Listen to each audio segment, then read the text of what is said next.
Welcome back to Awaktiub TSC.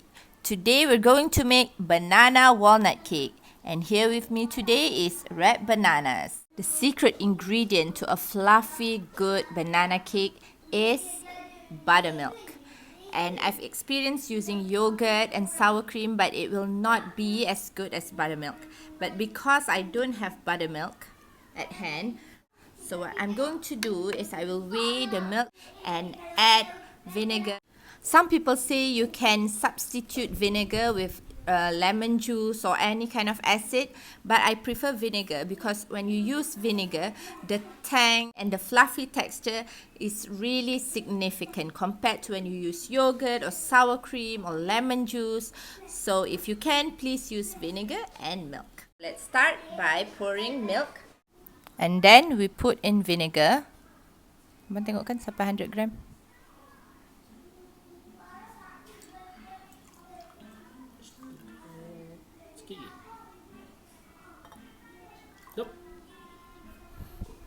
Over.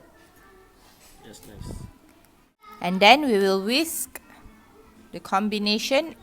Wait until it curdles, at least 10 minutes. If you notice here, the milk has started to curdle. That's why you have to use a very strong and good vinegar to do the work. Now we're going to mash the bananas. Okay, I have with me 4 bananas, but I think 2 would do. The rule of making a good banana cake or any cake that uses fruit is that if you think it's good for eating, it's good for baking. Okay, let me taste. Red bananas are really good. It is sweet. Don't do this if you're selling this cake to people, but please do this. Please do this if you're only baking it for family like me.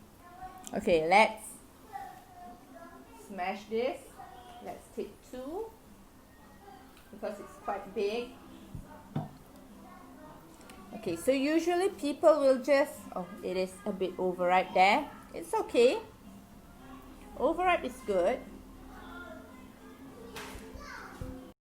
So instead of using the usual masher, I'm going to use the electric mixer. It will make our job very easy. Okay, be careful of the splatter. See? You will be getting mashed bananas in no time. Easy, isn't it? I know mashing up bananas will be such a fuss, but with this method, I can assure you that everyone will love to make a good banana walnut cake.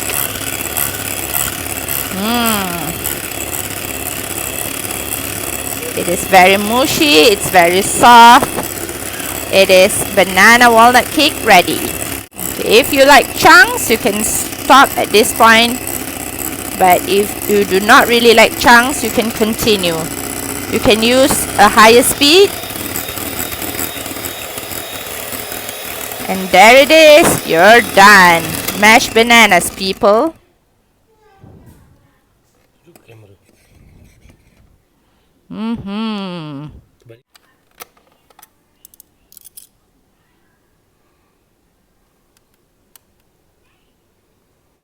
Okay, put that mashed banana aside. Now we're going to cream our butter and sugar. We're going to need 1 cup of butter or 250 grams of butter.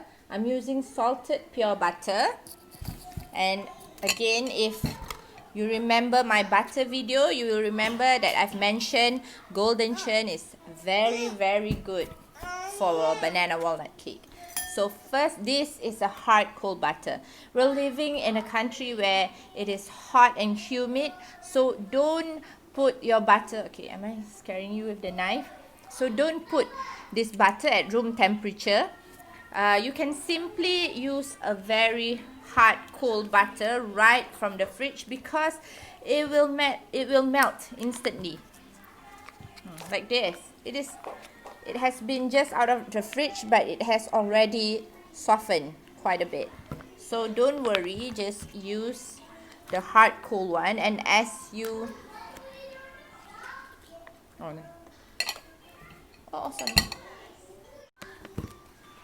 And as you cream it, it will slowly start to soften. Where's my knife? It will slowly start to soften. The danger about using melting butter is that it won't aerate air, and air is all we need to cream the butter. So we will cube this butter so that it will be easier for us to cream it. Yes, that's the thing about using cold hard butter. You have to chop it up first. Chop it up small as possible. You won't be aerating air if you're using melted butter, okay?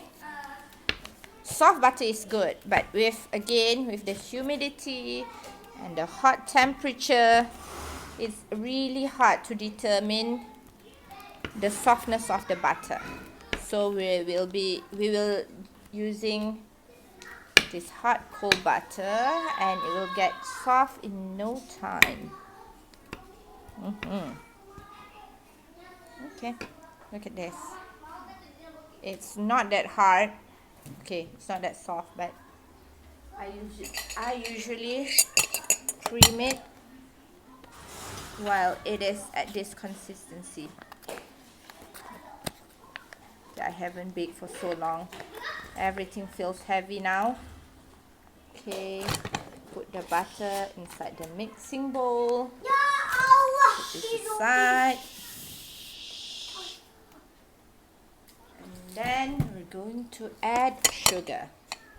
Okay, I like to weigh my sugar, not because of the precision, but because I don't want to be cleaning too many cups or bowls. So here we are. Here we are weighing the sugar. I'm using fine sugar, not even castor sugar.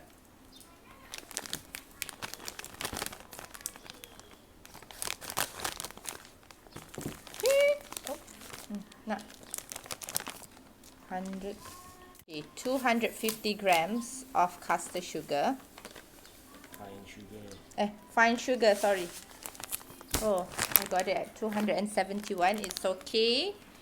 And then I will add dark brown sugar. Dark brown sugar is for the flavor, not for the fluffiness, okay? The white sugar is for the fluffiness during the creaming. That's why I'm only using a bit of brown sugar. Okay, 350 grams altogether, and a bit of vanilla, around 1 teaspoon.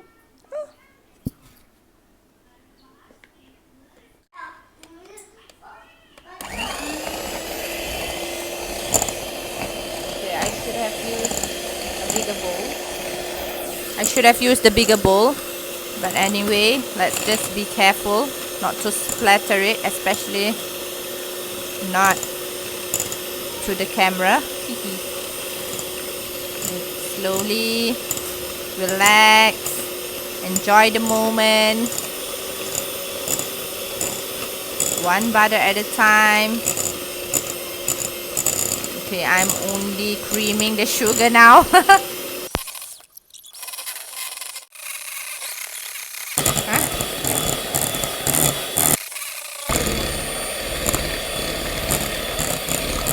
It's starting to cream up. Now put in 3 eggs, 3 large eggs, 1 egg,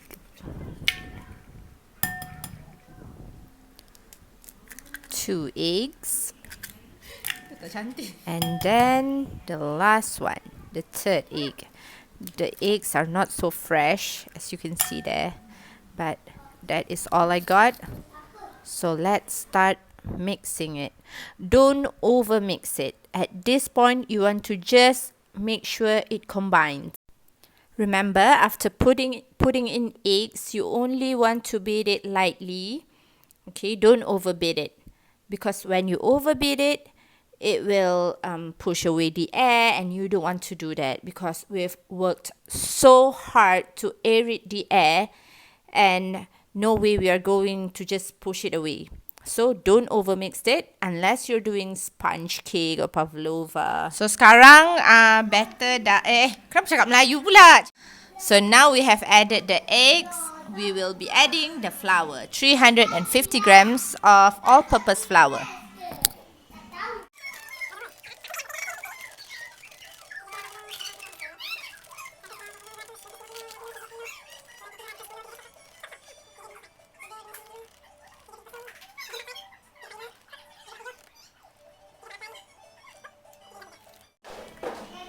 Okay, 1 teaspoon of baking soda.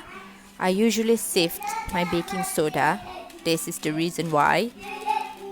Okay, and then after that, we want to put in another teaspoon of baking powder. Okay, 1 teaspoon of baking powder. I don't sift the baking powder because baking powder is not so lumpy. It's not lumpy at all.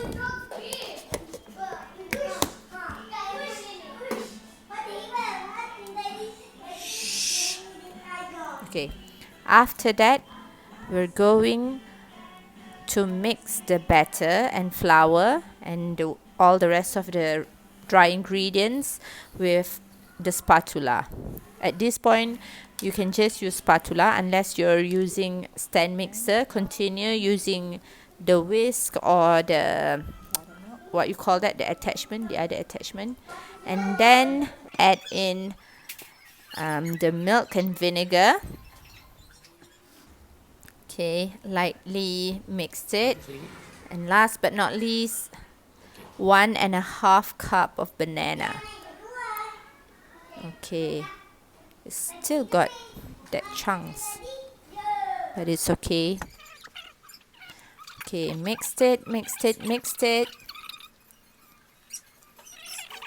And at this point, you want to use the mixer so it will be even and thorough. Make sure you're using the lower speed and only mix it lightly. Don't overmix it at this point. Not being an OCD, but I just don't like to see wastage. Hence, I'm using my fingers, my bare fingers, to clean these bitters. I hope you don't mind. I bet by now most of you are wondering, I am baking a banana walnut cake. But where is the walnut? Where's the walnut, people? I need the walnuts. So here goes the walnuts. 100 grams of fresh walnuts. So now we're going to crush the walnuts. I don't usually roast my walnuts because I just like the original taste as it is. So I'm just going to crush it and put it inside my banana cake. Even if I do carrot cake, I will always use the freshest walnut. No roasting, no anything. Just crush it really good. Not until it is powdery, but not too chunky also. This walnut doesn't only contribute to the texture, that crunchiness, but also it will significantly contribute to the taste. You can always use food processor, but I'm not sure what I'm doing now. You can always use the food processor, but why use the easy way out? We humans, we like things complicated. Am I right? Good. Good crushed walnuts. Save some to garnish on the cake. About this much, around 2 tablespoons will do. So that your banana walnut cake will actually look like banana walnut cake. Because if you don't save aside and show it on top, it will only look like a banana cake. and this walnut cake is so expensive, you just got to show it off. Okay, not too much, not to over mix this batter. This is a good airy batter, don't ruin it. Remember, you just want to make sure the nuts are all evenly distributed. Okay, we're done. And last part, put it inside a 9-inch square pan. Show us the 9-inch square pan, please. This is the line, 9-inch square pan. You don't even have to grease it because you have lined it thoroughly. Okay, can you see that? Okay, so you don't even have to grease it, butter it, or whatsoever. Oh, this is so heavy. Okay, put this into the cake tin. Wait, this is super heavy.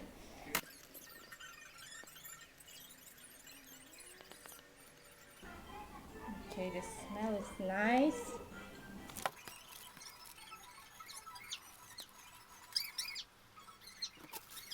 That balance of walnuts we have been saving up, garnish it on the top.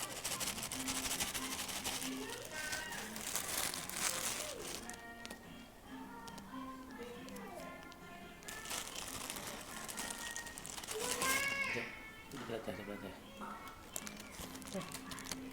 Okay, drop.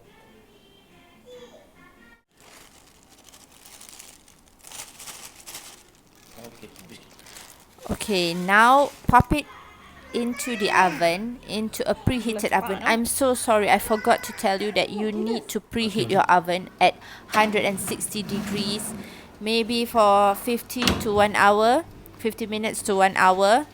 Okay, or until you insert a skewer and it comes out clean, means it's cooked. Ta-da! Our banana walnut cake is finally ready. The smell is just so delicious and this is so beautiful. Okay, look at that crack. It's so sexy.